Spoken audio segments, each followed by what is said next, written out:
అందరికీ నమస్కారం. ఈరోజు మన విజయవాడ నగరపాలక సంస్థ ద్వారా బడ్జెట్ ప్రవేశపెట్టడం జరుగుతుంది. 2024 సంవత్సరంకు గాను రివైజ్ బడ్జెట్ అన్నది మనం ప్రవేశపెట్టుకోవడం జరుగుతుంది. రేపు అనగా 17/2/2024 కౌన్సిల్ వారి ముందు బడ్జెట్ని ప్రవేశపెట్టడం జరుగుతుంది. 16/2/2024 బడ్జెట్ మీద మీడియా మిత్రులతోని ప్రింట్ మీడియాతోటి ఈరోజు మనం ప్రెస్ మీట్ అన్నది పెట్టుకోవడం జరుగుతుంది. ఈరోజు విజయవాడ నగరపాలక సంస్థ 3వ పర్యాయం వైఎస్ఆర్సీపీ పార్టీ విజయవాడ నగరపాలక సంస్థను కైవసం చేసుకున్న తర్వాత 3వ పర్యాయం బడ్జెట్ని ప్రవేశపెట్టడం అన్నది జరుగుతుంది.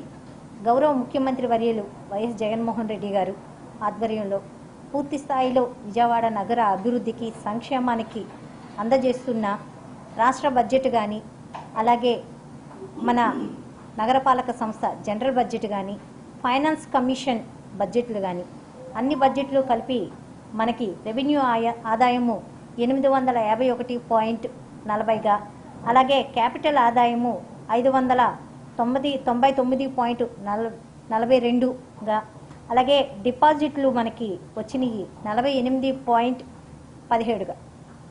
ఈరోజు టోటల్గా మొత్తం 1496.99 కోట్ల రూపాయల బడ్జెట్ని మనం ప్రవేశపెట్టడం జరుగుతుంది. నగరపాలక సంస్థకి గడిచిన 2023 సంవత్సరంలోన మనకి జాతీయ స్థాయిలోన 10 లక్షల జనాభా కలిగిన రాష్ట్రాల్లోన మనకి స్వచ్ఛ సర్వేక్షణలో భాగంగా 6వ ర్యాంక్ రావటం జరిగింది. అలాగే ప్రజాప్రతినిధులు, ఎమ్మెల్యేలు, కార్పొరేటర్లు అందరూ మన కమిషనర్ గారు, ఆల్ హెచ్ఓడీసు అందరూ ప్రార్థనాజ్ఞతోటి రాబోయే కాలంలోన మొదటి స్థానాన్ని కూడా కైవసం చేసుకునే విధంగా అందరం కలిసి ప్రయాణం చేసి రాబోయే ఈ 2024 కూడా మనం మంచి అవార్డులు మనం స్వీకరించే విధంగా అందరం కలిసి ఉమ్మడిగా పనిచేస్తామని తెలియజేసుకుంటున్నాను. అలాగే మనకి హెల్త్కి సంబంధించి విజయవాడ నగరంలోన 12 ఆయుర్వేద హాస్పిటళ్ళు, 14 మనకి ఆరోగ్య కేంద్రాలు ఉండటం జరిగినాయి. 4 ప్రసూతి ఆసుపత్రి గర్భిణీ స్త్రీలకు మందులు ఉచిత పంపిణీ చేయటము, దంత వైద్యులకి ఉచిత మందులు పంపిణీ చేయటము, ఇది మనకి హాస్పిటల్ పరంగా ఈ ఉండటం జరిగింది. అలాగే మనకి స్టేట్ ఎనర్జీ కన్వెన్షన్ అవార్డు కూడా 2023లోన డిసెంబర్ నెలలో మనకి ఇక్కడ మన కార్పొరేషన్ పైన మన ఒక ఎనర్జీ ప్లాంట్ అన్నది ఏర్పాటు చేసుకోవడం జరిగింది, సోలార్ ఎనర్జీ ప్లాంటు. దానికి మన కార్పొరేషన్కే ఒక కరెంటు బిల్లు 8 లక్షలు మనకి మిగలడం జరిగింది. కాబట్టి ఇది కూడా ఒక అవార్డు మన కార్పొరేషన్కి రావటం జరిగింది.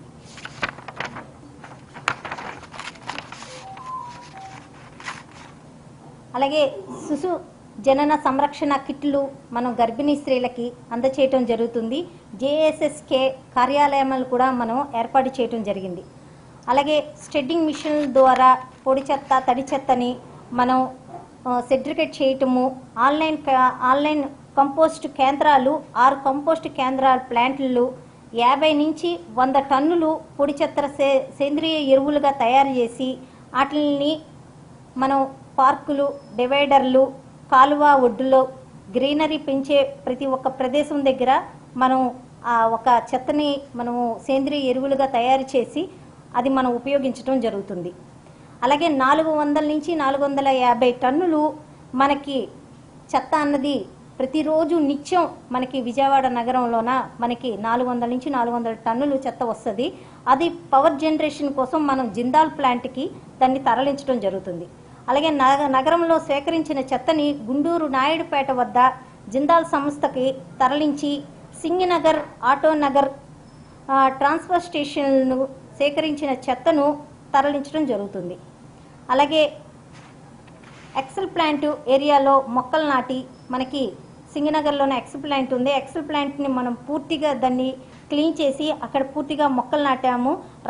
రసాయనాలు చల్లి చుట్టూ ప్రహరీ గోడలు కూడా మనం నిర్మించి, అలాగే సీసీ రోడ్లు కూడా మనం నిర్మించి, greenery park, office building, waiting room, MRF centre, అలాగే ట్రీ స్టెడ్డింగ్ మిషన్లు, కోకోనట్ స్టెడ్డింగ్ మిషన్లు, water flower waste processing, on site compost plant, CND waste composing plant, ఇవన్నీ మనం ఏర్పాటు చేసుకోవటం జరిగింది. అలాగే క్లాప్ వెహికల్ కూడా మనం అక్కడ పార్కింగ్ ఏర్పాటు చేయటమే కాకుండా అట్లా వాష్ చేయటము, అట్లా సర్వీసింగ్ చేయటము, ఏవైనా రిపేర్లు ఉంటే అక్కడ పూర్తి స్థాయిలో ఆ క్లాప్ వెహికల్ని మనం రిపేర్ చేయటం, మళ్ళీ మనం 225 క్లాప్ వెహికల్ అన్నది మనం విజయవాడ నగరంలోన 3 నియోజకవర్గాల్లో మనం చెత్త సేకరణ కోసం వాడటం జరుగుతుంది. అలాగే మనకి 3 కాలువలు ఉన్నాయి. రైల్వే కాలువ, అలాగే మనకి బందర్ కాలువ, ఏలూరు కాలువ. ఈ 3 కాలువలు వద్ద 6000 టన్నుల చెత్తని 4000 మంది సిబ్బందిని పెట్టి మనం ఈ సంవత్సరం 2023 సంవత్సరంలోన మనం 3 కాలువలు క్లీన్ చేయించడం జరిగింది. అలాగే 42 బ్రిడ్జిల దగ్గర మనం ఏదైతే 10 అడుగుల మేర మనం మెస్సులు ఏర్పాటు చేయటమే కాకుండా అక్కడ సీసీ కెమెరాలు కూడా ఏర్పాటు చేసాం. ఆడియో అనౌన్స్మెంట్ కూడా మనం పెట్టడం జరిగింది. ఏదైతే చెత్తని కాలువల్లో వేయొద్దు, చెత్త రహిత నగరంగా విజయవాడ నగరం అభివృద్ధిలోకి వెళ్ళాలి, దానికి నగర ప్రజలందరూ సహకరించాలి అని చెప్పి మనం ఆడియో అనౌన్స్మెంట్ కూడా అక్కడ పెట్టడం జరిగింది. అలాగే 3 కాలువల్లోన మనం పడవలు కూడా ఏర్పాటు చేయించాం. అవి దేనికి అని అంటే ఏదైతే ఫ్లోటింగ్ మెటీరియల్, ప్లాస్టిక్ మెటీరియల్ అలాంటివి ఉంటాయో అవి పడవల ద్వారా వాటిని స్వీకరించి ఆ చెత్త కూడా ఎప్పుడు పడకుండా పూర్తి స్థాయిలోన కాలువలు శుభ్రంగా ఉండే విధంగా ఆ ఒక కార్యక్రమం కూడా మనం చేపట్టడం జరిగింది. అలాగే 69 కిలోమీటర్లు విజయవాడ సిటీలో లిఫ్టర్ ఫ్రీ రోడ్స్ మనం వేసుకోవటం జరిగింది. గన్నవరం విమానాశ్రయం వరకు రోడ్లను, డివైడర్లను శుభ్రపరుస్తూ మనకి 16 వెహికల్స్ అన్నవి మనకు ఉన్నాయి. పెద్దవి 8, చిన్నవి 8 స్వీపింగ్ మిషన్స్ అన్నమాట. అవి స్వీపింగ్ మిషన్స్ 3 జటాయువు మిషన్లు ఉన్నాయి. అలాగే నిత్యం శుభ్రపరుస్తూ ఉంటాయి ఈ విజయవాడ సిటీని. అలాగే కంపార్ట్ వెహికల్స్ పెద్దవి 11 ఉన్నాయి, చిన్నవి 11 ఉన్నాయి. ఈ డైలీ వీటిని చెత్తని స్వీకరించటము ఈ పెద్ద వెహికల్స్, ఈ చిన్న వెహికల్స్ ద్వారా మన విజయవాడ నగరంలోన చెత్తని స్వీకరించటం జరుగుతుంది. అలాగే మీడియం డ్రైన్ పూడికలు తీయటానికి 15 హెమాన్లు బాబ్ కార్ట్స్ ద్వారా ప్రతిసారి మనము అవుట్ఫాల్ డ్రైన్స్ మనకి ఉండటం జరిగింది. అక్కడ 3 జేసీబీలు, 5 ప్రొక్లైన్ల ద్వారా ప్రతి 15 రోజులకి పూడికలు తొలగించి కాలువలు శుభ్రపరచడం జరుగుతుంది. అలాగే నగరంలోని 149 సీసీ కెమెరాలు ఏర్పాటు చేయడం జరిగింది. ఏదైతే మనకి ల్యాండర్ పాయింట్స్ అన్ని ఉన్నాయో రియల్ టైం మోనిటర్ చేస్తూ వాళ్ళ సీసీ కెమెరాల్లోన మోనిటర్ చేస్తూ అక్కడ చెత్తని ఎప్పటికప్పుడు తొలగించడం జరుగుతుంది. అలాగే బయోమెథనైజేషన్ పద్ధతిలోన విజయవాడ నగరపాలక సంస్థ నందు వచ్చి 20 టన్నులు పొడి చెత్త, తడి చెత్త వీటిని ప్రాసెస్ చేసి దాని ద్వారా పవర్ జనరేషన్ కూడా మనం చేయటం జరుగుతుంది. అలాగే వీధి కుక్కలకి కుటుంబ నియంత్రణ వ్యాక్సిన్ వేయటం జరుగుతుంది.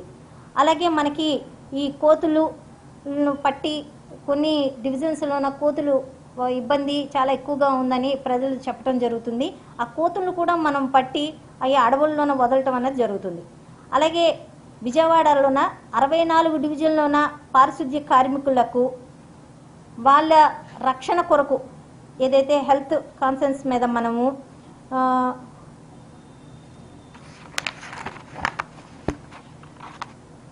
64 డివిజన్లోన పారిశుద్ధ్య పనులు ఆటంకం కలిగిస్తున్నవారు ఎవరైతే ఆటంకం మనకి కలిగిస్తుంటారో వాళ్ళకి ట్రేడ్ లైసెన్సులు లేని వాళ్ళు, షాపు యజమానులకి సర్కిల్ వారీగా ప్రతి మంగళవారం 10 గంటల 30 నిమిషాల నుంచి సాయంత్రం 5 గంటల వరకు మొబైల్ కోర్టులు నిర్వహణ అన్నది జరుగుతుంది.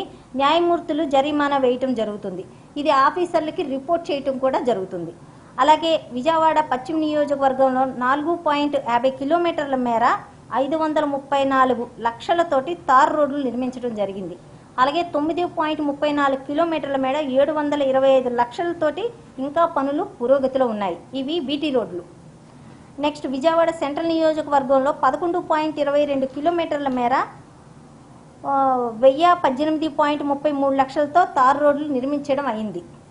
అలాగే సెంట్రల్ ఈ తూర్పు నియోజకవర్గం 29.92 కిలోమీటర్ల మేర 2088.91 లక్షలతోటి తార్ రోడ్లు నిర్మించడం అయింది. అలాగే సీసీ రోడ్లు పశ్చిమ నియోజకవర్గంలో 7.20 కిలోమీటర్ల మేర 660.72 లక్షలతో సిమెంట్ రోడ్లు వేయడం జరిగింది. అలాగే సెంట్రల్ నియోజకవర్గంలో 5.98 కిలోమీటర్ల మేర 483.2 లక్షల సిమెంట్ రోడ్లు వేయడం జరిగింది. అలాగే తూర్పు నియోజకవర్గంలోన 20.8 కిలోమీటర్ల మేర 1135.22 లక్షలతో సిమెంట్ రోడ్లు వేసుకోవడం జరిగింది. అలాగే మన పశ్చిమ నియోజకవర్గంలో కొండ ప్రాంతం మెట్లు, డ్రైన్లు, ర్యాంపులు, ల్యాండింగ్స్కి 205 లక్షలు విలువగల పనులు మనం చేపట్టి అందులో 176 లక్షల విలువగల పనులు పురోగతిలో ఉన్నాయి. అలాగే విజయవాడ తూర్పు నియోజకవర్గం కొండ ప్రాంతంలో మెట్లు, డ్రైన్లు, ర్యాంపులు, ల్యాండింగ్స్కి 200 లక్షలు విలువగల పనులు పూర్తి చేయబడ్డాయి. అలాగే 400 లక్షల గల పనులు పురోగతిలో ఉన్నాయి. అలాగే విజయవాడ పశ్చిమ నియోజకవర్గంలో 1500 కేఎల్ కెపాసిటీ రిజర్వాయర్లు, 500 కేఎల్ కెపాసిటీ రిజర్వాయర్లు, మంచినీటి సరఫరా పైప్ లైన్లు సుమారు 1510 లక్షలతో పని జరుగుతున్నవి. అలాగే మనకి సెంట్రల్ నియోజకవర్గంలో 6.5 కిలోమీటర్లు 625 లక్షలతోటి నీటి సరఫరా పైపింగ్ లైన్లు, 1500 కెపాసిటీ గల 2 రిజర్వాయర్లు 832.33 లక్షలతోటి అభివృద్ధి పనులు చేపడుతున్నాం. అలాగే తూర్పు నియోజకవర్గంలో 600 లక్షలతోటి 23.50 km వాటర్ పైప్ లైన్స్ చేపట్టడం అయింది. 1500 కేఎల్ మరియు 200 కేఎల్ కెపాసిటీ రిజర్వాయర్లు 800 లక్షలతో నిర్మాణం జరుగుతున్నవి.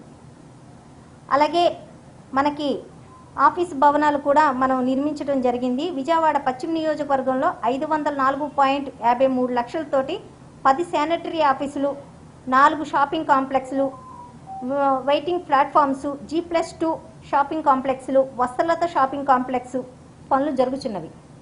అలాగే విజయవాడ సెంట్రల్ నియోజకవర్గం 258.61 లక్షతోటి 2 సచివాలయ భవనాలు, 8 శానిటరీ ఆఫీసులు నిర్మించడం జరిగింది.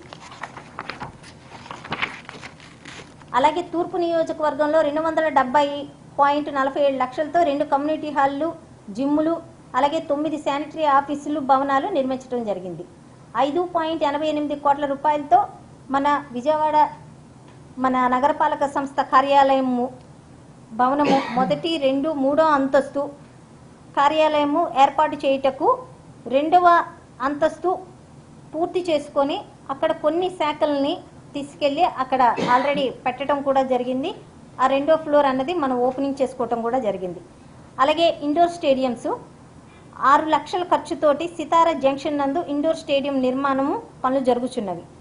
అలాగే కాపు కళ్యాణ మండపము 406 గజాలు 14.10 మీటర్లు ఇంటూ 24.10 మీటర్లతోటి LBS నగర్లోన కాపు కళ్యాణ మండపం ₹1 కోటి వ్యయంతో బీసీ వెల్ఫేర్ నిధులతో పూర్తి చేయడం జరిగింది. అలాగే పాయకాపురం చెరువు విజయవాడ నగరపాలక సంస్థలో 88 లక్షలతో చుట్టూ 925 మీటర్ల ప్రహరీ గోడ 14వ ఆర్థిక సంఘం నిధులతోటి పాయకాపురం చెరువు 237 లక్షలతో 8 ఎకరాల పార్కుని మనం అభివృద్ధి చేయటం జరిగింది. నగరపాలక సంస్థ కానీ విని ఎరుగని విధంగా ఈ 5 ఏళ్ల పర్యాయంలోన చాలా ఎక్కువగా అభివృద్ధి అన్నది చూపించగలిగాము.